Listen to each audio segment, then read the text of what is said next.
I would suggest the House to remove. Ako na mismong sponsor ng budget na ito. I would suggest that the House remove the confidential fund of the Ombudsman. So, hindi naman po tayo, Mr. Speaker, distinguished sponsor. So, sinasabi naman po natin dito, although sinabi naman niya ng Ombudsman na payag siya na ma-remove. Pero ang sinasabi ko po, nagdesisyon sa mga nakaraang panahon at hanggang ngayong taon na to, naglaan po ng confidential fund. Yes. Dahil sinasabi po natin na, iniisip nasa wisdom po ng Congress, na dapat siya laanan o dapat siyang i-allocate ng ng confidential fund. Okay, so malinaw na po 'yon. The confidential fund is expressly provided for sa budget allocation ng Ombudsman. So malinaw 'yon, 'di ba? So hindi tayo pwedeng gumasta ng kahit na anong pondo related sa confidential information or whatever nang wala na nakalaang na budget para dito. Okay? So, yan. Punta na po ako dun sa susunod. Kapag ang ahensya ay nagkaroon at pinayagan ng Kongreso na magkaroon ng nag-allocate ng pondo, doon na po tayo sa disbursement. Okay? Malinaw din po sa JC. Okay?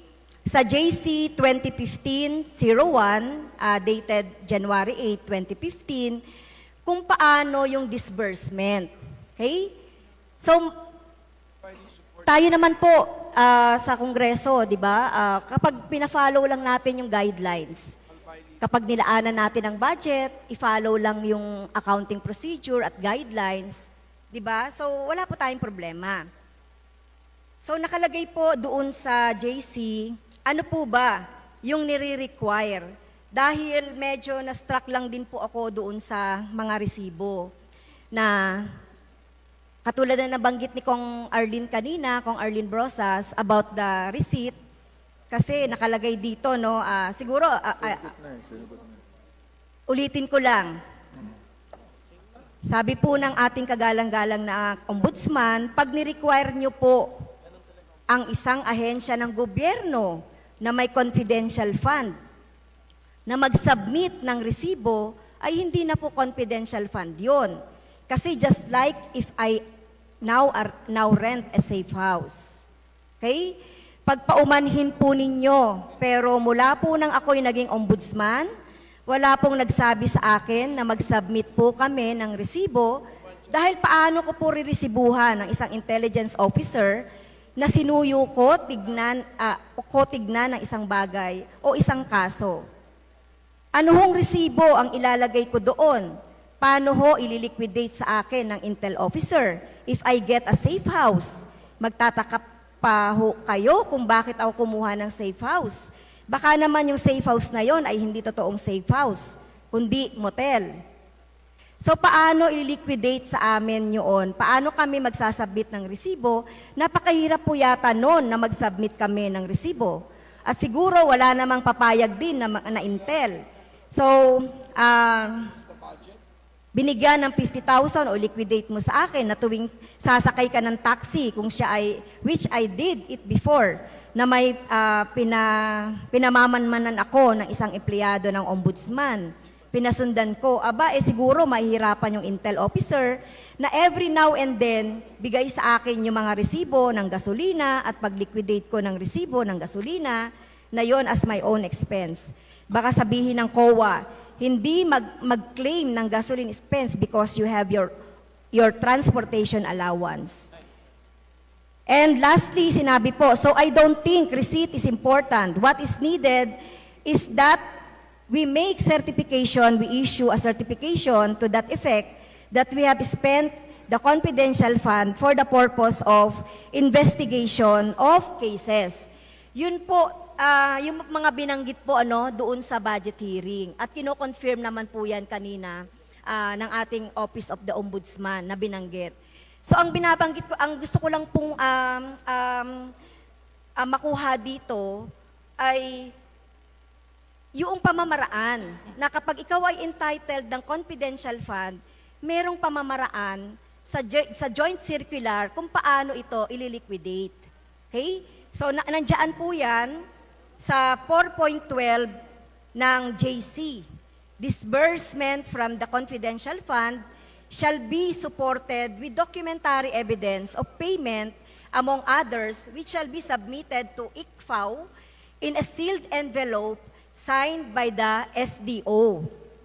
4.13, disbursement from IF shall be supported with documentary evidence of payment in a sealed envelope signed by the SDO, kept at all time in the vault in his office. The same may be inspected by ICFAO or Mr. officers, Speaker, personnel, duly authorized in Mr. writing Speaker, by COA. before our colleague continue on the reading of the joint circular, I have the copy of this, Mr. Speaker. Okay. At kanina, binanggit ko na po ito eh. When I was asked the question, I already mentioned this and cited the joint circular, Mr. Speaker. And the Ombudsman is faithfully adhering to the circular and will faithfully adhere. Oo, Mr. Speaker, Your Honor, pasensya ka na, medyo Yes. Ah, Okay. Thank you. ininterrupt Okay po, kita. Thank you, Mr. Chair, Mr. Speaker.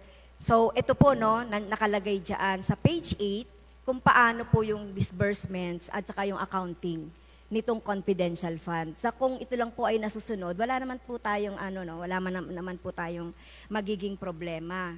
So, meron pong na-obligate Oo. ang Office of the Ombudsman from 2018 to 2022 na 88,778,000 pesos. So ito po ba ay disbursed na? Yes, yes. Dispersed na po ito. So kung ito po ay disbursed na, okay na po yun, ano? Kaya lang po, kaya ko po binabanggit yung sinasabi natin na mga provision or mga provision dito sa JC on how to disburse at pagre-report nitong confidential fund dahil, Mr. Speaker, nababahala kami na hindi talaga naliliquidate.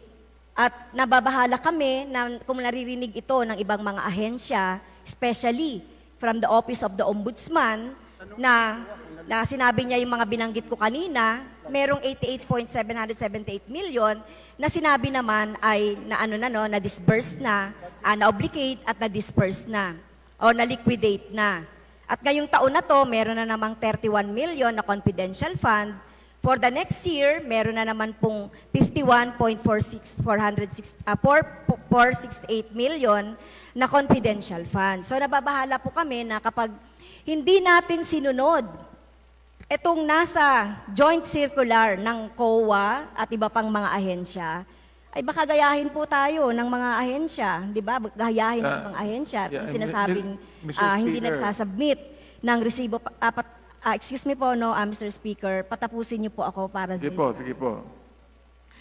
Okay, kaya nililinaw lang po natin ng usapin. Excited na kasi ako, Mr. Speaker, sumagot eh.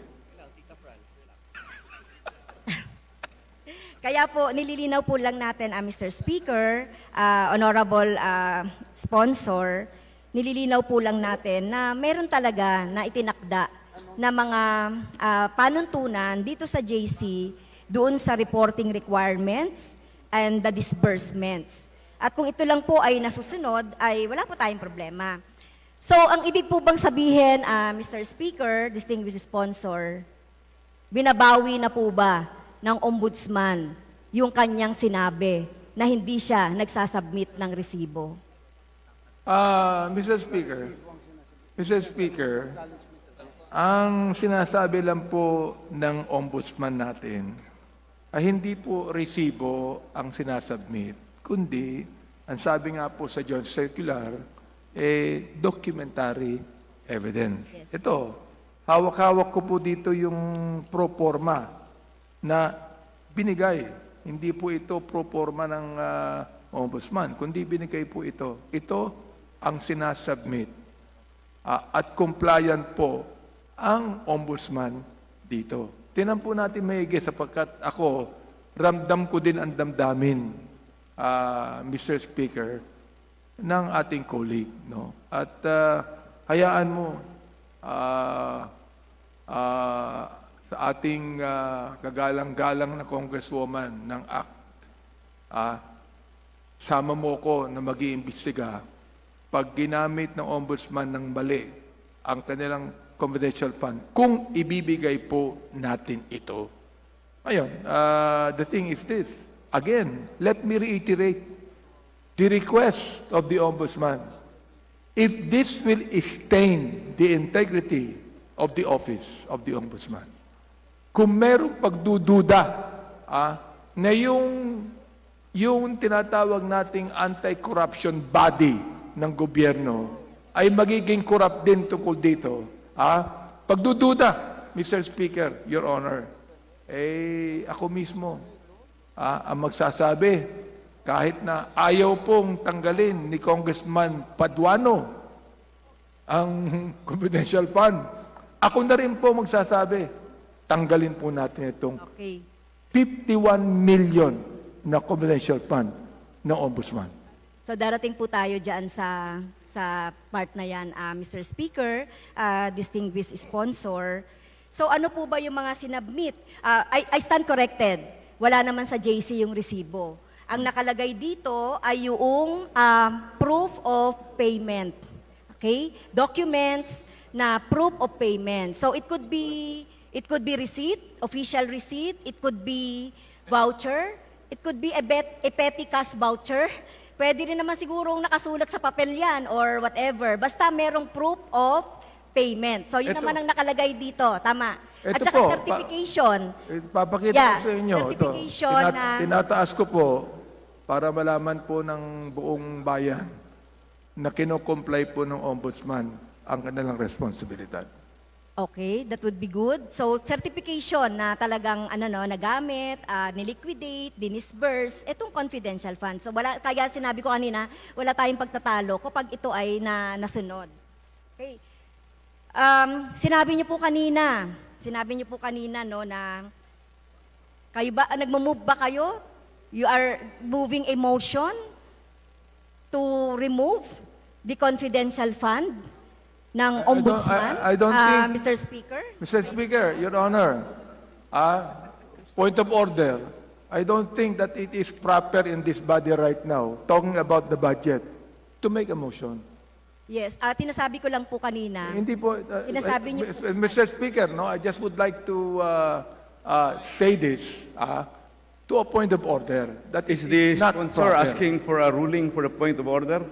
The point of order is that point of order. the proper period to propose such proposals is during the period of amendments. Yes. And there are other Yes. exact occasions for that.